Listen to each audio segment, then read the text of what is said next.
হরে কৃষ্ণ। রাধে রাধে বন্ধুরা। তো যারা আমার ভিডিও দেখছো তাদেরকে অনেক অনেক ভালোবাসা। যারা নতুন এসেছো আমার চ্যানেলে ভিডিও দেখতে শুরু করেছো তাদের কাছে অনুরোধ করব, দয়া করে আমার চ্যানেলটি সাবস্ক্রাইব করে আমার ছোট্ট বড় ভিডিওগুলো দেখতে থাকুন। তো আমার চ্যানেলে সংস্কারমূলক কিছু ভিডিও দিয়ে থাকি, আশা করি আপনাদের ভালো লাগবে।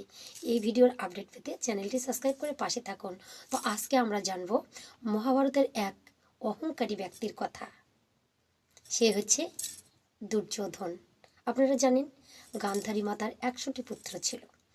তারা কি হলো? দুর্যোধন, দুঃশাসন, দুর্মুখ, দুর্বুদ্ধি, এরকম অনেক সন্তান, 100টা সন্তান।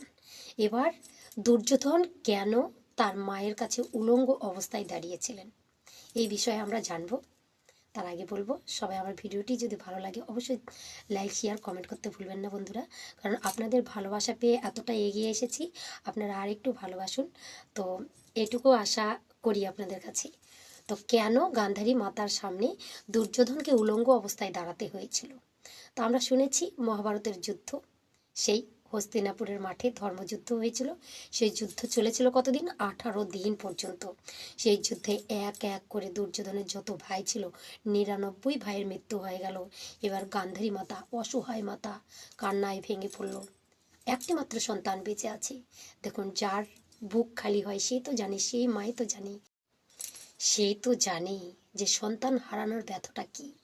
এবার দুর্যোধন একা আছে। পরের দিন সকাল হলেই ভীমের সঙ্গে দুর্যোধনের তুমুল যুদ্ধ হবে। এবার তার মা গান্ধারী ডেকে বলল, খোকারে দুর্যোধন, আয় আয় আমার কাছে আয়। মাকে ডেকে বলছে, মা তুমি কেন আমাকে ডাকছো? দেখ বাবা, তোর 99 ভাইটা ওই কুরুক্ষেত্রের মাঠে এক এক করে মৃত্যু হয়ে গেল। কাল সকাল হলেই তোর ভীমের সঙ্গে যুদ্ধ হবে, আর আমি এটাও জানি তুই আর বেঁচে ফিরবি না। তবে শোন, কাল সকাল হতে হতে তুই যদি সূর্য উদয়ের সঙ্গে সঙ্গে তুই যদি আমার সামনে উলঙ্গ অবস্থায় দাঁড়াতে পারিস, তাহলে তোর শরীরের মধ্যে একটি শক্তি প্রদান করব, যে শক্তির ফলে তোকে কেউ আঘাত করলেও তোর লাগবে না, তোর মৃত্যু হবে না। দুর্যোধনকে বলল, খোকা খোকা এই কাজটা কর খোকা, কারণ তুই একটি মাত্র বংশের প্রদীপ বেঁচে আছিস।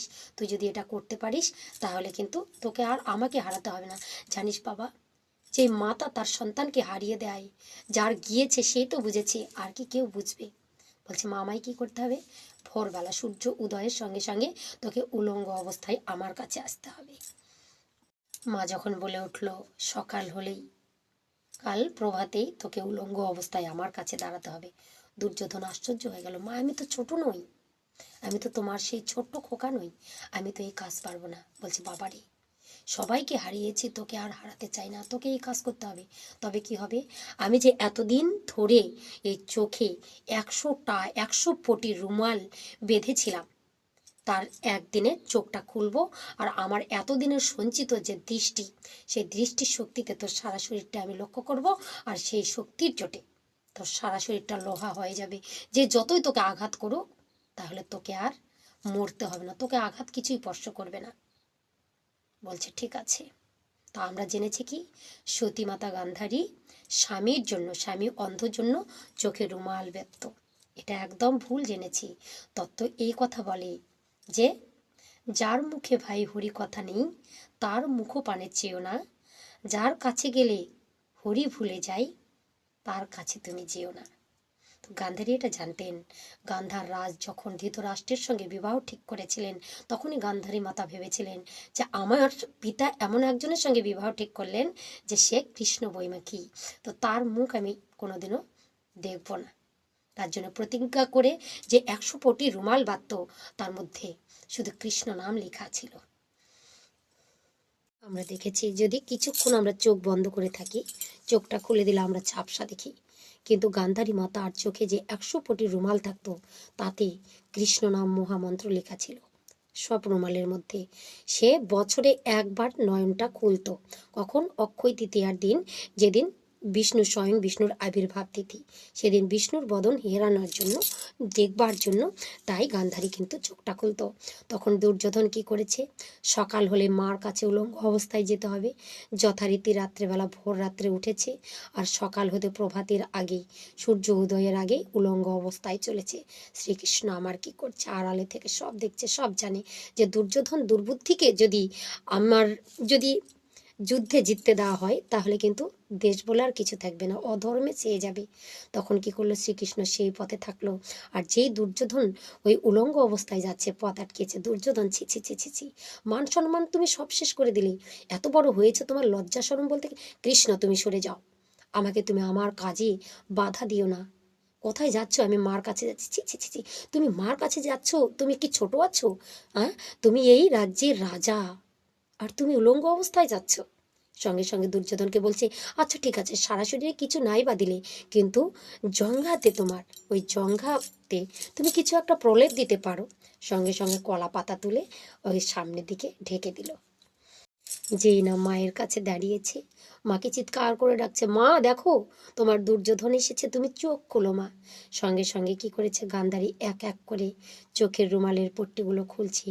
আর খুলে যেই না দেখেছে দুর্যোধনের দিকে যে দৃষ্টি নিক্ষেপ করেছে, কৃষ্ণ নাম দিয়ে ঢাকা দৃষ্টি, জ্যোতি প্রচণ্ড, যে জ্যোতিটা আসে সেটা হচ্ছে খুব শক্তিশালী জ্যোতি। অনেক দিন পরে চোখ খুলছে, আর কৃষ্ণ নামে ঢাকা। আমরা তো ঝাপসা দেখি, কিন্তু উনি ঝাপসা দেখেন না। সঙ্গে সঙ্গে যেই না খুলেছেন, সঙ্গে সঙ্গে দুর্যোধনকে দেখছে ওই জঙ্ঘা দেশে কলা পাতা দিয়ে ঢাকা। এ কি করেছো দুর্যোধন তুমি? এ কি করলে তুমি? সর্বনাশ করেছো। বলছে, কেন মাতা, তুমি কেন জঙ্ঘা ঢেকে রেখেছো?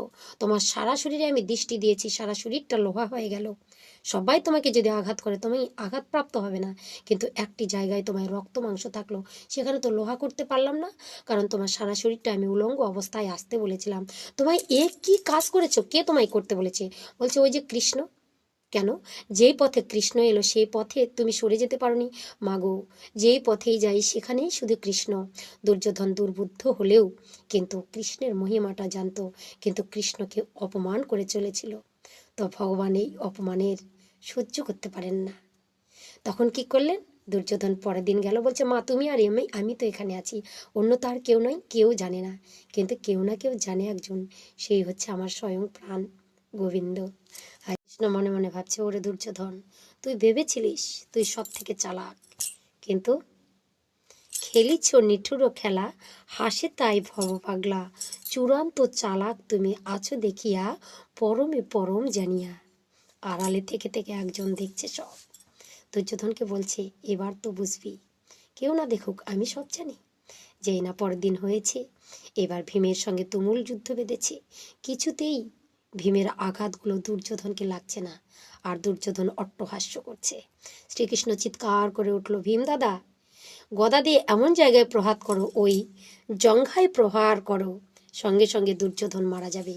ভীম একটু তাকিয়ে দেখি, সঙ্গে সঙ্গে জঙ্ঘা দেশে গদার আঘাত করতেই দুর্যোধন চিৎপটাং হয়ে পড়ে গেল কুরুক্ষেত্রের মাঠে। চিৎকার করে বলে উঠল, দয়াময়, আমি তো কোনো অন্যায় করিনি, তবে কেন এমন ছলনা করলে তুমি? যতই তুমি ছলাকলা করো, শেষের দিনে তোমায় যেতেই হবে ছাতনা তলা, সেই তুলসীর তলা শ্রীহরির কাছে। তুমি যত কিছু করো। বলছে, দয়াময়, জীবন থাকতে, জ্ঞান থাকতে, নয়ন থাকতে তোমায় দেখিনি, তোমার কথা ভাবিনি, তোমাকে অপমান করেছি, কিন্তু তোমার মহিমা আমার জানা ছিল না, আর জেনেছি আজ যখন তুমি নিয়েই নিলে, তবে তুমি এর পরের জন্মে তোমার চরণ দাসী করো। হরে কৃষ্ণ, রাধে রাধে।